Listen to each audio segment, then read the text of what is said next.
to go to University of Missouri-Rolla to study engineering, electrical engineering. Well, I heard about Rolla. Wasn't no women there.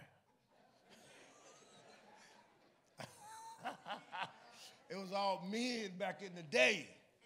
I said, no, I ain't going to Rolla.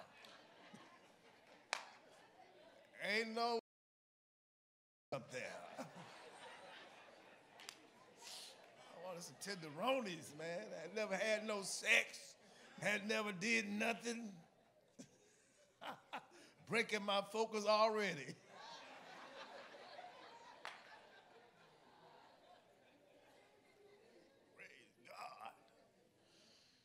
But I went to Mizzou in engineering, electrical engineering, and we had a program. It was called the co-op program.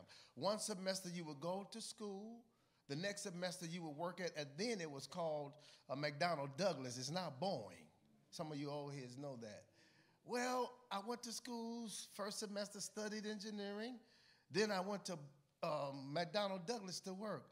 They put me in a room with nothing but engineers. I'm 19 years old. I'm looking around. These dudes were so boring. I was a nerd, but I was a cool nerd. I was a nerd, Pastor. You know I was a nerd. I wasn't good with women or nothing. I was a nerd, but I was a cool nerd.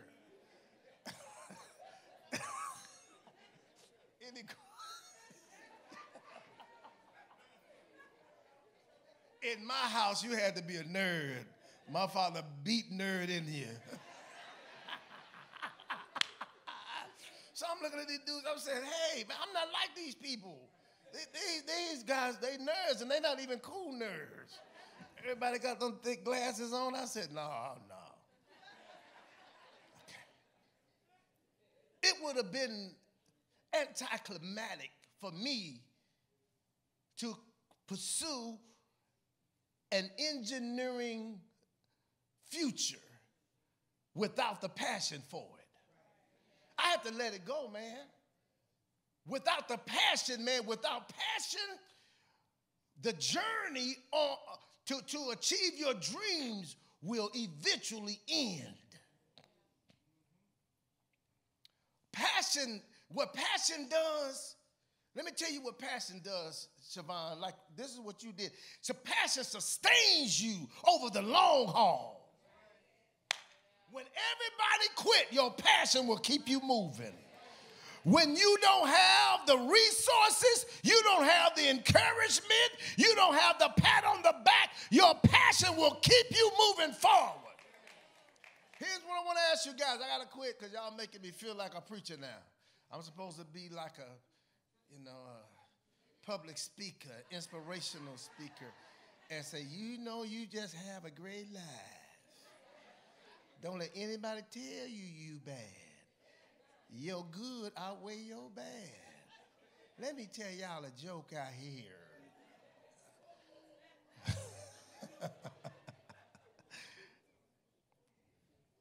Somebody say passion.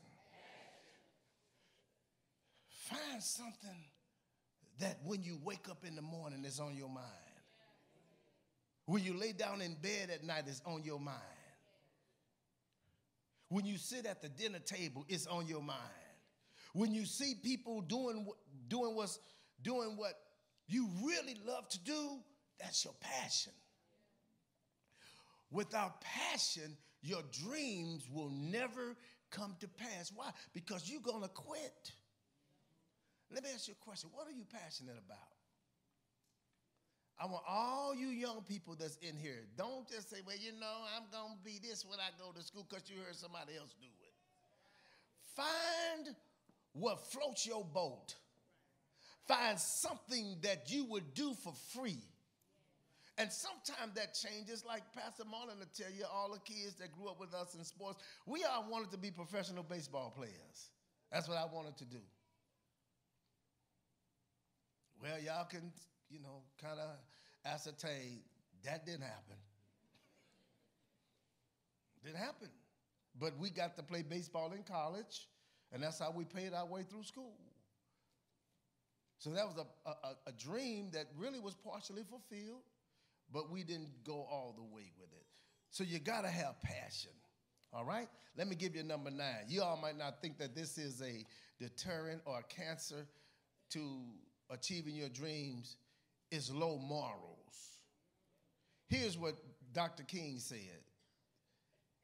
If we are to go forward, we must go back and rediscover those precious values that our reality, listen, hinges on moral foundations, and that all reality has spiritual control. Here's what the Bible says in Proverbs 14:34, and this is the problem that many nations have, and America's having now. The word says this: righteousness exalts a nation, but sin is a reproach to any people. Listen, if you're going to achieve your dreams, you got to get your morals together. How many people have you seen that arrived, that the Lord allowed to arrive at very powerful places, but their morals didn't allow them to stay there? All of y'all know we can start today just naming people that either achieved their dreams or were just about to achieve their dreams, but because of low morals, they didn't make it. Preachers are notorious for it. I'm going to say it again. Preachers are notorious for it. A tight skirt will deter a person that doesn't have morals every time. Listen, man, get your morals together. All the stuff that I mentioned earlier, like your passion, your focus, all that stuff will get you there, but it's good morals that'll keep you there. Man, y'all got to hear me, man. One thing that helps me a lot, man, I do not want all the work that we have put in this ministry to flounder because of low morality. Can you imagine how a person feels when they have worked all of their lives to achieve something? They worked 20 years to achieve something and lost it in 20 minutes. However your Viagra let them last.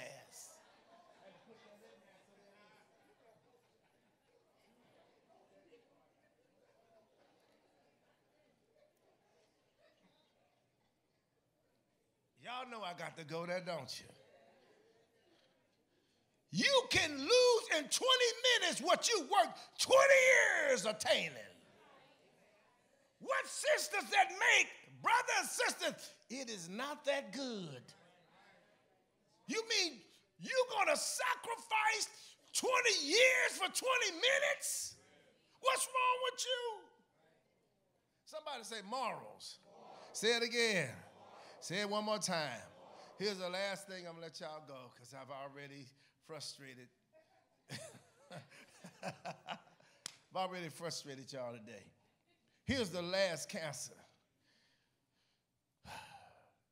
Atlin Sinclair said this: to move ahead, you need to believe in yourself.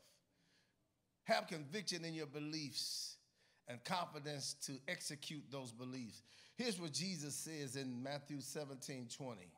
And Jesus said unto them, because of your unbelief, for verily I say unto you, if you have faith as a grain of mustard seed, ye shall say to this mountain, remove hence to yonder place, and it shall remove, and nothing shall be impossible unto you. Listen, you got to believe in yourself. We know you believe in God, but you got to believe God can work through you. Here's what I've discovered. When it really comes down to where the rubber meets the road, people don't have confidence in themselves.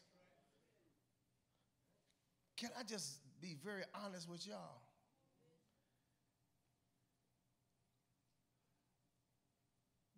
I'm just going to deal with me. All the stuff that the Lord has blessed me to do, I never thought I could do it. I'm surprised at everything that's going on. I am totally surprised. I'm an example that if you believe in the God that's in you, you can do anything. I'm not this great dude. I'm not this great man. I'm not the smartest guy. I'm not dumb, no, I will say that. I got a degree, you know. But I'm going to tell you something that you got to have if you're going to make your dreams come true. You got to have good judgment. You got to have good judgment. But you got to have, listen, on top of that, faith in yourself. You got to believe that if God can use that person, he can use me. See, some of y'all think everybody else is so great and you nothing. Stop thinking like that, man. God, listen to me. God can use anybody. Look at your neighbor and tell him, neighbor, God can use anybody. You might have some impediments like all of us do. My mother tell you, growing up as a kid, I was very shy. Very shy kid, man. Didn't like to, I couldn't talk in front of crowds. Couldn't talk to people hardly. My mother would make me, when we would go to college to get our, financial aid and stuff, she would make me go to the window. Larry, you go up there. I said, no, mama, I'm telling you. So how can God take a guy that's afraid to speak and send him all over the world to do just that? Come on. If God, I say this all the time. Y'all have heard me say this a million times. If God can use me, he can use anybody. But you got to believe in yourself. What do you believe about yourself? Stop placing everybody above you. This is what I discovered, and I'm going to quit. You see how easy Pastor Marlon and I talk to Howard? He's a big-time celebrity, whether y'all know it or not. You know what was so easy? This is what I found out. Everybody just like me. Y'all stop putting people on pedestals. They this great, man. Gabriel and Michael bring them their breakfast in the morning. They float on a glory cloud to the bathroom. Jesus reads them a story before they go to bed.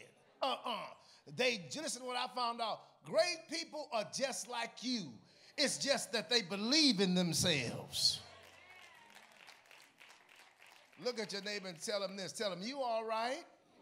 Tell him you can do anything you set your mind to do. Tell him you can do anything you set your mind to do. Tell him one more time, you can do anything you set your mind to do. Now ask him, what is your mind set to do?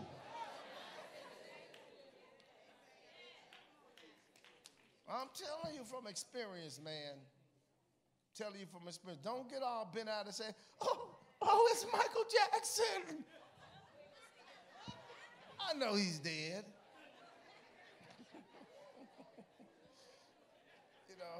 It bothers me when I see these kids, they faint when the artist is singing. Oh, man, wake up and sit over there and sit down. Everybody's human, man. God does great things through ordinary people. All right? Let's stand. We're going to be dismissed. Let y'all go. Y'all get something out of the day? Listen, Faith, this is the season for great achievement. Get the DVD from the bookstore of today and watch it all the time. And I'm going to say this to you all that are, quote, a little older, you in your 50s, you're in your 60s. Listen, you never stop achieving. Never stop achieving, man. You never stop achieving. There's always another dream. The Bible says, and Joseph dreamed another dream. How many know there's always another dream? While you're standing, I want to give just an individual here that would like to give their life to the Lord. I'm going to tell you this, the ultimate dream in life is to make it to heaven. There's no greater dream because, man, if you do all the stuff we talked about today and you miss heaven, your life has been wasted. I'm going to give you